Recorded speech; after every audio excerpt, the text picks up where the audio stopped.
The seriousness of this is something we haven't really seen before in the beauty space. It's creating new problems for the face rather than solving them. There's so many implications to these women getting it done too early, too young, not to mention the general risk and dangers of a cosmetic procedure at all.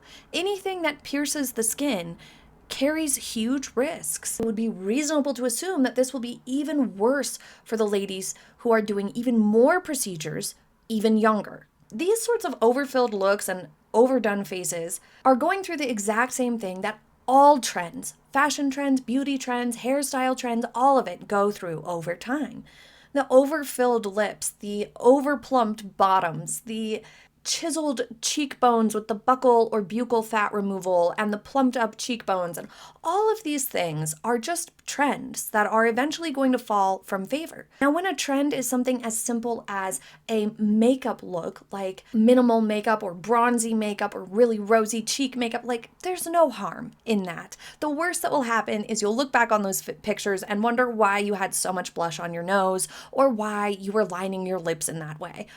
It's just a trend and it's just makeup. It's nothing permanent. But when we have beauty trends that involve permanent things, like tattooing your eyebrows, getting filler injected under your skin, starting Botox too young, these sorts of things have lasting effects. And that's where it's a real problem and why I think it's important to discuss and move this conversation into a different space. We have seen this time and time again with beauty trends, somewhere in between the very permanent long-term consequences that these sorts of injections clearly have, that we have recently begun discussing more commonly, and something benign like makeup or skincare trends. We have other things that are kind of in between that, right? It's sort of a sliding scale. We learn from our beauty trend mistakes over time, and hopefully that's what this gets to. The problem is that this is so much more serious. So this is not a time to judge people who have utilized cosmetic procedures in the past or who continue to despite this